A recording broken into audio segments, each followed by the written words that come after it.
નમસ્તે વિદ્યાર્થી મિત્રો, કેમ છો બધા જ વિદ્યાર્થી મિત્રોને મારા જય શ્રી કૃષ્ણ. આપણે ધંધાકીય સેવા 2 ની અંદર અગાઉના વિડીયોની અંદર બેંકનો અર્થ અને બેંકના મુખ્ય કાર્ય વિશે અભ્યાસ કર્યો હતો. હવે ત્યારબાદ આપણે બેંકના ગૌણ કાર્ય કે જે બેંક આપણે જે મુખ્ય કાર્ય હતા, થાપણો સ્વીકારવા, બરોબર, રોકાણ કરવું, ધિરાણ કરવું, બરોબર, આંતર બેન્કિંગ વ્યવહારો જે મુખ્ય કાર્ય હતો, ત્યાર ઉપરાંત પણ બીજા ઘણા બધા કાર્યો કરે છે. તો આપણે તેના વિશે અભ્યાસ કરીશું, જેને બેંકના ગૌણ કાર્ય તરીકે ઓળખવામાં આવે છે. તો તેમાંથી છે બેંકના નાણાકીય વ્યવહારો સંભાળવા. ગ્રાહકોના નાણાકીય વ્યવહારો સંભાળવા. ગ્રાહકોના નાણાકીય વ્યવહારો સંભાળવા એટલે બેંક જે ગ્રાહકો જે નાણાકીય વ્યવહાર કરે છે, નાણાં મૂકે, વળી નાણાં ઉપાડે, વળી મૂકે અને ઉપાડે, બરોબર, એટલે જમા કરે, ઉધાર કરે છે. તો આ વ્યવહારો રહ્યા એને સંભાળ રાખવાની છે. કેટલા ગ્રાહકે નાણાં જમા કર્યા, કેટલા ઉપાડી લીધા, તો આ વ્યવહારોની સંભાળ રાખવાની હોય છે. તો આગળ આપણે વાત જોઈએ તો બેંકના મુખ્ય બે ગ્રાહકો હોય છે, થાપણ મૂકનાર અને નાણાં લેનાર. કે બે પ્રકારના ગ્રાહકો હોય છે, એક તો થાપણ મૂકનાર હોય છે અને નાણાં લેનાર હોય છે. આવા ગ્રાહકો બેંક મારફતે પોતાના નાણાકીય વ્યવહારો કરે છે. આવા લોકો ગ્રાહકો બેંક મારફતે કે નાણાકીય વ્યવહાર કરે છે. નાણાં મૂકે, વળી બેંકમાં જમા કરે, વળી બેંકમાંથી ઉપાડી આવે, જમા કરે, ઉપાડ કરે. બેંકના ગ્રાહક અન્ય વ્યક્તિની તરફેણમાં ચેક લખી આપે ત્યારે અન્ય નાણાં ચૂકવવાનું કાર્ય, તેમજ અન્ય વ્યક્તિ પાસેથી જ્યારે ગ્રાહકને ચેક મળ્યો હોય ત્યારે એ ચેકના નાણાં વસૂલ કરવાનું કાર્ય ગ્રાહક વતી બેંક કરે છે. એટલે કે જ્યારે આપણે અન્ય વ્યક્તિને નાણાંનો ચેક લખીને આપ્યો હોય, તો ચેક લખીને આપ્યો છે, તો એ વ્યક્તિ પોતાની બેંકમાં જઈ અને એ ચેક વટાવે છે, ત્યારે એ વ્યક્તિને નાણાં આપવાનું કાર્ય પણ કોણ કરે છે? બેંક જ કરે છે. આપણે એ વ્યક્તિને નાણાં આપવા જતા નથી. આપણે તો શું કરતા છીએ? એ વ્યક્તિને આપણે નામનો ચેક અને નામનો ચેક લખી દઈએ છીએ, બરોબર, અને એ વ્યક્તિ પોતે ચેક વટાવવા જાય છે. તો એ વ્યક્તિ જ્યારે ચેક વટાવવા જાય છે, તો એ વ્યક્તિને રોકડ નાણું કોણ આપશે હાથમાં? તો કે બેંક જ આપવાની છે, આપણે આપવાના નથી. તો એના વતી કામ પણ, આપણા વતી કામ પણ કોણ કરી આપે છે? તો બેંક જ કરી આપે છે. વર્તમાન સમયમાં વીજળી બિલ ભરવા, ફોન બિલ ભરવા, વીમાનું પ્રીમિયમ ભરવું, એક ખાતામાંથી બીજા ખાતામાં રૂપિયા ટ્રાન્સફર કરવા વગેરે જેવા વિવિધ કાર્યો બેંક ગ્રાહકો વતી કરે છે. બરાબર, આપણે ઘરે બેઠા બેઠા વીજળીનું બિલ ભરી દઈશ, લાઇટ બિલ ભરી છે, ફોન બિલ ભરી છે. તો આ બધા કામ કોણ કરે છે? એક્ઝામ્પલ તરીકે આપણે વીજળીનું બિલ ભર્યું છે, બરોબર, તો લાઇટ બિલ ભર્યું છે, તો આપણે તો એ ઘરે બેઠા બિલ ભરી દીધું, આપણા ખાતામાંથી નાણાં લેસ થઈ ગયા. તો હવે વીજળી ખાતાની અંદર એ નાણાં કેવી રીતે પહોંચાડવા? તો એ કામ કોનું છે? બેંક કરે છે. કે આપણા ખાતામાંથી નાણાં ઉપાડે છે અને એ નાણાં રહ્યા એ લાઇટ બિલના ખાતાની અંદર પોતે જમા કરી દે છે. તો આ બધી કામગીરી કોણ કરે છે? તો કે બેંક જ કરે છે. એટલે ગ્રાહકો વતી આ બધું જ કામ રહ્યું બેંક કરી આપે છે. અને ત્યાર પછી એની નોંધ પણ પોતે રાખે છે, જે તરીકે આપણે પાસબુક આપે છે કે કેટલા નાણાં તમે જમા કર્યા અને કેટલા નાણાં તમે ઉધાર કર્યા છે, કયા વ્યક્તિને ચેક આપ્યો છે, કેટલા રૂપિયાનો ચેક, સંપૂર્ણ વિગતોની પોતે સંભાળ પોતે રાખતી જોવા મળે છે. અને એ ગ્રાહકને ખૂબ જ ઉપયોગી પણ બને છે. ચાલો, ત્યાર પછી હુંડિયામણને લગતા વ્યવહારો કરવા. બરાબર, હુંડિયામણ એટલે કે વિદેશી જે હુંડિયામણ હોય, આપણે આયાત નિકાસ કરતા હોય તો ત્યારે આપણે વિદેશી હુંડિયામણની જરૂરિયાત પડતી હોય છે. બરોબર, તો આ વિદેશી હુંડિયામણ કઈ રીતે પ્રાપ્ત કરવું, કઈ રીતે વિદેશી હુંડિયામણને ભારતની અંદર આપણા જે મૂળ રૂપિયો હોય એની અંદર કઈ રીતે રૂપાંતરિત કરવું એ વગેરે. એટલે કે ડોલરમાંથી કઈ રીતે રૂપિયો કરો, રૂપિયામાંથી કઈ રીતે ડોલર કરવું, એટલે કે હુંડિયામણ કઈ રીતે એક્સચેન્જ કરવા, એના લગતા વ્યવહારો પણ પોતે કરે છે. આયાત નિકાસ વેપાર હાલમાં સમયમાં ફરજિયાતપણે બેંક દ્વારા જ કરવો પડે છે. આયાત નિકાસ કરતા હોય એટલે કે વિદેશની અંદર તમે માલ વેચતા હોય અથવા વિદેશથી માલ મંગાવતા હોય, તો જ્યારે વિદેશને માલ વેચતા હોય છે ત્યારે વિદેશ આપણને નાણું આપે છે. તો એ નાણું રહ્યું, કદાચ અમેરિકાની અંદર આપણે માલ વેચતા હોય તો અમેરિકા વાળા આપણને ડોલર આપે, તો આપણે અહીંયા ભારત દેશની અંદર ડોલરનું કામ કાંઈ થાય એ ડોલર ચાલતું નથી, આપણે રૂપિયામાં. તો એ રૂપિયામાં આપણને કોણ કન્વર્ટ કરીને આપે? તો કે બેંક કન્વર્ટ કરીને એટલે કે રૂપાંતરિત કરીને આપે છે. હવે આયાત કરતા હોય એટલે કે વિદેશથી આપણે માલ મગાવતા હોય તો આપણે એને નાણું ચૂકવવું પડે, તો આપણે એને નાણું ચૂકવતા હોય તો આપણે એને રૂપિયો ચૂકવી, બરોબર, તો એ વ્યક્તિને રૂપિયો કાંઈ ચાલતો ન હોય, એટલે કાં તો આપણે ડોલરમાં ફેરવીને આપવો પડે તો એ વ્યક્તિ જે કામ કોણ કરી શકે, તો એવું એક્સચેન્જ વ્યવહારો કરવાના હુંડિયામણના વ્યવહારો એટલે કે વિદેશી હુંડિયામણના વ્યવહારો કોણ કરે, તો કે બેંક જ કરે છે અને બેંક મારફતે થાય છે, વ્યક્તિગત મારફતે થતા નથી. ત્યાર પછી આયાત નિકાસના વ્યવહારો માટે વિદેશી હુંડિયામણ જરૂર પડે છે.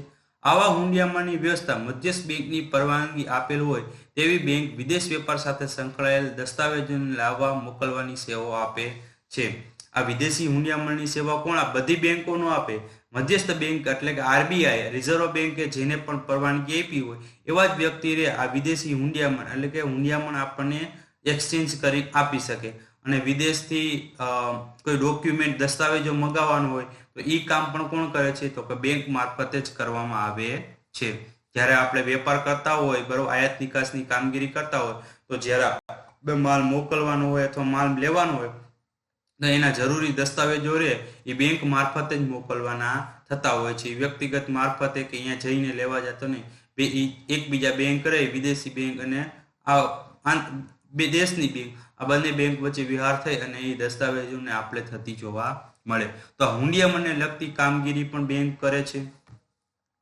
ત્યાર પછી ત્રીજી કામગીરી છે શાખપત્ર. તો કે શાખપત્ર એટલે શું, તો શાખપત્ર એક બેંક બીજી બેંકને ઉદ્દેશીને લખેલ પત્ર છે. શાખપત્ર એટલે શું, તો કે એક બેંક બીજી બેંકને ઉદ્દેશીને લખેલ પત્ર છે. આ પત્રમાં દર્શાવેલ વ્યક્તિ ચોક્કસ સમયે ચોક્કસ રકમ ચૂકવશે જ તેની ખાતરી આપે છે. કે શાખપત્રની અંદર જે વ્યક્તિ એક બેંક રહે એ બીજી બેંકને લખે છે બરોબર, અને એ પત્રની અંદર એક વ્યક્તિનું નામ લખેલું હોય છે, એનો સમય લખેલો કે આ વ્યક્તિ તમને આ સમયની અંદર આટલા નાણાં ચૂકવી આપશે. એટલે એ બેંક રહે એ આપણે ધારી લે એ બેંક અને બી બેંક, તો એ બેંક રહે એ બી બેંકને શાખપત્ર લખે છે કે ભાઈ આ વ્યક્તિ છે આ સમયે અને આટલા રૂપિયા અને આ તારીખે તમને ચૂકવશે. એવો પત્ર રહ્યો એ બી બેંકને લખીને આપે છે, જેને શાખપત્ર કહે છે. બેંક શાખપત્ર આપતા પહેલા જે તે વ્યક્તિ પાસેથી નિશ્ચિત કરેલ રકમ જમા લે છે. એટલે એ બેંક રહે બીજી બેંકને લખે છે, હવે એ બેંકે જે વ્યક્તિના નામે લખ્યો છે શાખપત્ર એ વ્યક્તિ પાસેથી કોઈ પણ વસ્તુ રહી ગીરવે લઈ લે છે, જામીન તરીકે લઈ લે છે. એની પાસે કઈ પણ સોનું લઈ લે, ચાંદી લઈ લે અથવા જમીન મિલકતના દસ્તાવેજ કોઈ પણ વસ્તુ પોતે ગીરવે લઈ લે છે. જે વ્યક્તિને ખાતરી આપવામાં આવેલ હોય તેને નાણાં ચૂકવવાનો સમય આવે ત્યારે શાખપત્ર દર્શાવેલી રકમ ચૂકવી આપવામાં આવે છે. જે તારીખ છે, સમય અને જેટલા નાણાં ચૂકવવાના હોય એટલા નાણાં રહે એ બી બેંકને ચૂકવી દેવાનો છે, એવું શાખપત્રની અંદર દર્શાવવામાં આવે છે. અને જો એ વ્યક્તિ ન ચૂકવે તો જે વ્યક્તિ પોતે જામીન તરીકે મૂકેલી હોય એ વસ્તુ એ બેંક જપ્ત કરી લે છે. આમ શાખપત્ર નાણાકીય વ્યવહારને સરળ અને વિશ્વસનીય બનાવે છે. આમ શાખપત્ર નાણાકીય વ્યવહાર સરળ અને વિશ્વસનીય બનાવે છે. બેંકની આ સેવા માટે કમિશન આપવામાં આવે છે. આ જે વ્યવહાર કરે છે એના બદલામાં શું આપવામાં આવે છે, બેંકને કમિશન આપવામાં આવે છે. ચલો ત્યાર પછી ટ્રાવેલ્સ ચેક. તો વર્તમાન સમયમાં લોકો વધારે ને વધારે મુસાફરી કરતા થયા છે. અત્યારના સમયની અંદર લોકોને ફરવા જવું બહુ જ ગમે છે અને વધારે પ્રમાણમાં મુસાફરી કરતા હોય, ફરવા જતા હોય છે. તેથી દેશમાં કે પરદેશમાં, દેશમાં અથવા તો વિદેશની અંદર પ્રવાસમાં વ્યક્તિ રોકડ નાણું ખોવાઈ જવા કે ચોરાઈ જવાની ચિંતાથી બચવા ટ્રાવેલ્સ ચેક કાઢતા હોય છે. ટ્રાવેલ્સ ચેક ધરાવનાર વ્યક્તિ બહાર ગામ કે પરદેશના સ્થળે બેંકની શાખામાં જઈ નમૂના મુજબની સહી કરી ચેકના નાણાં ઉપાડી શકે છે. આ ચેક ખૂબ જ વિશ્વસનીય તેમજ હસ્તાંતરીય છે. એટીએમની સુવિધા આવતા ટ્રાવેલ્સ ચેકના વપરાશનું પ્રમાણ ઘટ્યું છે. મુસાફરી કરવા જવું હોય ત્યારે આપણે રોકડ નાણું હાથમાં ન લઈ જવું હોય તો આપણે એક ખાલી આપણો ચેક લખી બરોબર, ટ્રાવેલ્સ ચેક લખવાનો હોય છે, એમાં આપણું વ્યક્તિનું નામ અને એમાં કેટલા નાણાં છે અને એ મુજબ સહી કરવાનું છે. અને જ્યારે તમે પરદેશમાં કે બહાર ગામ જાઓ ત્યાંની બેંકમાં જઈ તમારા ચેક બતાડવાનો હોય છે બરોબર, અને એ નમૂના મુજબની જે રીતે તમે ચેકમાં સાઈન કરી હોય એ મુજબની તમારે સાઈન ફરીથી કરવાની હોય છે. અને એ મુજબની સાઈન થાય તો તમને પછી ચેકના નાણાં તમને મળી આપે છે. પણ હવે આ ટ્રાવેલ્સ ચેકનું પ્રમાણ ખૂબ જ ઘટતું જાય છે, કારણ કે એટીએમની સુવિધા થતી આ ટ્રાવેલ્સ ચેકનું પ્રમાણ સાવ ઘટી ગયું અને અત્યારે લગભગ વ્યક્તિ આનો ઉપયોગ કરતા નથી, ઓછા પ્રમાણથી. કારણ કે એટીએમની સુવિધાને કારણે દરેક વ્યક્તિ ઈચ્છા પડે ત્યાંથી પોતે નાણું ઉપાડી શકે છે એટીએમ ની મારફતે. એટલે આવું કઈ ટ્રાવેલ્સ ચેક લઈ જવાની કઈ અમે જરૂર પડતી નથી. ત્યાર પછી ડિમાન્ડ ડ્રાફ્ટની સેવા. બરોબર, 5મા નંબરની સેવા છે ડિમાન્ડ ડ્રાફ્ટની સેવા. ડિમાન્ડ ડ્રાફ્ટ એટલે કોઈ એક બેંકે અન્ય બેંકની શાખા પર રાખેલો ચેક. શું કીધું? ડિમાન્ડ ડ્રાફ્ટ એટલે કોઈ એક બેંકે અન્ય બેંકની શાખા પર લખેલો ચેક. ડિમાન્ડ ડ્રાફ્ટમાં વ્યક્તિના નામનો ઉલ્લેખ હોય છે અને તે વ્યક્તિને નાણાંની ચૂકવણીનો હુકમ આપવામાં આવે છે. કોઈ વ્યક્તિ કે સંસ્થાને નાણાં મોકલવાના હોય ત્યારે ડ્રાફ્ટ કે સલામત માધ્યમ ગણાય છે. જે વ્યક્તિ કે સંસ્થા નાણાં મોકલવા માંગતી હોય તે માટે નિશ્ચિત ફોર્મ ભરી બેંકને ડ્રાફ્ટ કાઢી આપવા વિનંતી કરે છે. આ વિનંતીના આધારે નાણાં લેનારનું નામ, સહી, સ્થળ પરની પોતાની શાખાને કે જેની સાથે તેનું જોડાણ છે તેવી બેંકની શાખાને રકમ ચૂકવી આપવાનો આદેશ કરે છે. આ નાણાં મોકલનાર ચૂકવવાના નાણાં ઉપરાંત બેંકને કમિશન પણ મળે છે. જો બેંક આવો દસ્તાવેજ પોતાના શેરમાં વટાવી શકાય તેવો આપે તો તેને પે ઓર્ડર તરીકે ઓળખાય છે. ડિમાન્ડ ડ્રાફ્ટ એટલે ડિમાન્ડ ડ્રાફ્ટ તમારે જ્યારે કોઈ પણ વ્યક્તિને કઢાવવો હોય તો એ બેંકમાં એની અંદર ફોર્મ લેવાનું, એ ફોર્મ ફિલઅપ કરવાનું, પછી જેટલા રૂપિયાનો તમારે ડિમાન્ડ ડ્રાફ્ટ કઢાવવાનો હોય છે એટલા વ્યક્તિને તમારે એ વ્યક્તિ બેંકની અંદર જમા કરવાનું, કે આ વ્યક્તિના નામે લખવાનું છે, એનું નામ લખવાનું, બરોબર, એનું સ્થળ લખવાનું, બરોબર, કયા સિટીની અંદર, શહેરની અંદર છે એ બધું એમાં લખી અને તમારે બેંકને આપી દેવાનું હોય છે, અથવા જે વ્યક્તિને ચૂકવવાનું હોય છે એ વ્યક્તિને નાણાં બેંકને આપી દેવાનું હોય છે, અથવા તો વ્યક્તિને આપવાનું હોય છે. વ્યક્તિને આપો તો એ બેંકમાં જઈને વટાવી આવે છે, બરોબર. અને એ મારફતે પોતે મારફત દ્વારા ડ્રાફ્ટ દ્વારા સલામતે જે પણ તમારે વ્યક્તિને આપવાનું એ વ્યક્તિને નાણાં મળે, અન્ય વ્યક્તિ કે અન્ય કોઈ સંસ્થાને મળે નહીં. તો એક આ સલામત માધ્યમ છે ડ્રાફ્ટ દ્વારા. અને જો આ ડ્રાફ્ટ દ્વારા જે ડિમાન્ડ ડ્રાફ્ટની સેવા બદલ બેંક તમારી પાસેથી કમિશન લે છે કે એના બદલે તમારે કમિશન ચૂકવવાનું. જો આ ડ્રાફ્ટ રહ્યો તમારા શહેરની અંદર જ વટાવવામાં આવે, બરોબર, બહારના સિટીની અંદર ન વટાવવામાં આવે, બહારના શહેરની અંદર ન વટાવે, તમારા શહેરની અંદર વટાવો તો એને પે ઓર્ડર કહેવામાં આવે છે, બરોબર. અને જો બહારના શહેરમાં વટાવો તો એને ડિમાન્ડ ડ્રાફ્ટ તરીકે એને પે ઓર્ડર કહેવાય નહીં, બરોબર. એટલે પે એટલે ચૂકવવાનો ઓર્ડર આપે છે, આ વ્યક્તિને આટલા નાણાં ચૂકવવાના છે એવો ઓર્ડર આપે છે, તેને ડિમાન્ડ ડ્રાફ્ટ કહેવાય છે. ચાલો ત્યાર પછી 6 નંબરનું કાર્ય છે ગુણકાર્ય. બેંક સાથે જોડાયેલા ગ્રાહકની શાખ અંગેની માહિતી આપવી. બેંક પોતાના ગ્રાહક સાથે નાણાકીય વ્યવહારો વારંવાર કરતી હોય છે, જેના આધારે તે બેંક ગ્રાહકોની નાણાકીય સદ્ધરતા વિશે જાણકાર હોય છે. બેંક જે લોકોની વિશ્વાસ સંપાદ કરવાનો હોય છે તે જ રીતે બજારમાં થતા શાખના વ્યવહારો માટે કોઈ સંસ્થા કે પેઢી અન્ય સંસ્થા કે પેઢીના વિશ્વાસ મેળવવા માંગતી હોય ત્યારે બેંક દ્વારા આપવામાં આવતી માહિતી વધુ વિશ્વસનીય ગણવામાં આવે છે. આ માટે બેંક સદ્ધરતાનું પ્રમાણપત્ર આપે છે. બરોબર, શાખ અંગેની માહિતી. હવે તમારે આના અંગેના પત્ર પણ લખવાના થશે. એસપીસીસી ની અંદર જ્યારે પત્ર શાખ અંગેના પત્ર વ્યવહાર કરે કે કોઈ પણ વ્યક્તિ, આપણે કોઈ વ્યક્તિને ઉધાર, શાખ એટલે કે ઉધાર માલ વેચવો હોય તો એ વ્યક્તિ આપણને નાણાં પરત કરશે કે નહીં કરે, તો એ કંપની વિશે તમારે માહિતી મેળવવી હોય તો તમને એ માહિતી બેંક પાસેથી વિશ્વસનીય માહિતી મળી શકે. એક્ઝામ્પલ તરીકે એ અને બી નામની બે કંપની છે.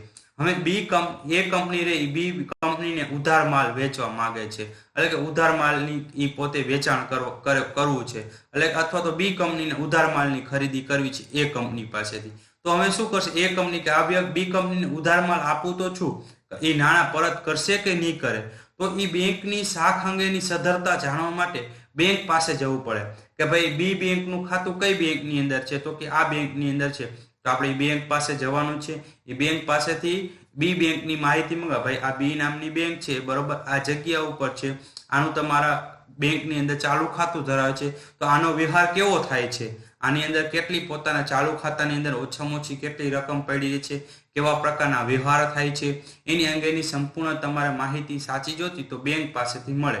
એટલે કે જે શાખ અંગેની માહિતી આ વ્યક્તિ ઉધાર માલ આપણે આપીશું તો પરત કરશે કે નહીં કરે એના માટેની વિશ્વસનીય માહિતી રહે એ બેંક પાસેથી મળી શકે છે. કારણ કે બેંક સાથે જે ટ્રાન્ઝેક્શન વ્યવહારો થતા હોય એના આધારે ખબર પડે કે ના ભાઈ આ કંપની રહી સારા વ્યવહારો કરે છે, પોતાના ખાતામાં ઓછામાં ઓછી આટલી રકમ તો પોતે રાખે છે અને સમયસર પોતે ઉધાર જમા એના ખાતાની અંદર નાણાં થાય જ છે, તો એના મતલબ એ બેંક આપણને સમયસર નાણાં પરત કરી આપશે એવી વિશ્વસનીયતા મળે છે. એ માટે બેંક તમે સદ્ધરતાનું પ્રમાણપત્ર આપે છે કે આ બેંક રહી સારી છે, બરોબર, તમને સમયસર નાણાં પરત કરી આપશે, બરોબર, અમારી બેંકની અંદર સારા એવા ટ્રાન્ઝેક્શન પણ થાય છે.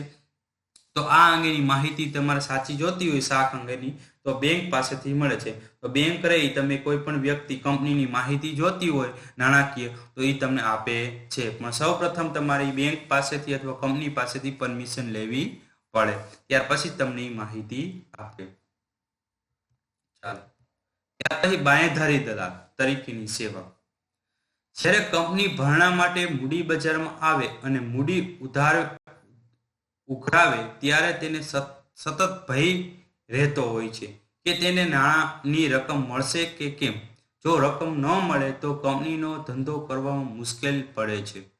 આવા સમયે બેંકને ભરણાની પૂરી રકમ કે લઘુત્તમ ભરણા રકમ મળશે તેવી બાંયધરી આપે છે, અને જો રકમ ઓછી ભરાય તો તેટલી જામીનગીરી કંપની પાસેથી બેંક ખરીદી લેશે અને આ સેવા બદલ બેંક કમિશન મેળવે છે.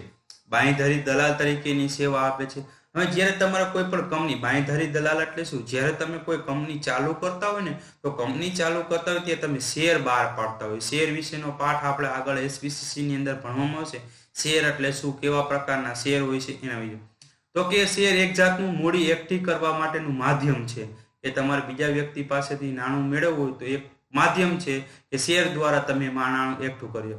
તો જ્યારે કોઈ પણ કંપની રહે એ નવી સ્થપાય છે તો નવી સ્થપાવવા માટે તેને અમુક ટકાની રકમ લઈ શેર દ્વારા જ્યારે 12 શેર પાડે છે ત્યારે શેરની રકમ અમુક ટકા એને મળી જવી જોઈએ કે 90% અથવા તો 75% રહ્યું એનું ભરણું ભરાઈ જવું જોઈએ કે 75% જેટલી મૂડી એને ભેગી થઈ જવી જોઈએ.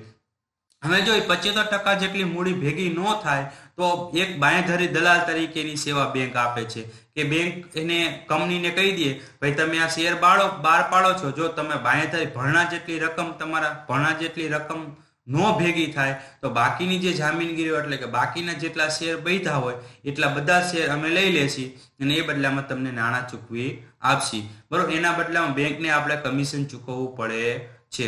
તો એને બાંયધરી દલાલ કહેવામાં આવે છે. બાંયધરી દલાલ વિશે તમારે આગળ SPCC ની અંદર ભણવામાં આવશે કે બાંયધરી દલાલ કઈ રીતેની કામગીરી કરે છે, કઈ રીતનું કામ હોય છે, એનું શું કામ છે, ભરણું એટલે શું, બરોબર, લઘુત્તમ ભરણું એટલે શું, એના વિશે સંપૂર્ણ ડિટેલ્સની અંદર આપણે અહીંયા ભણવામાં આવશે.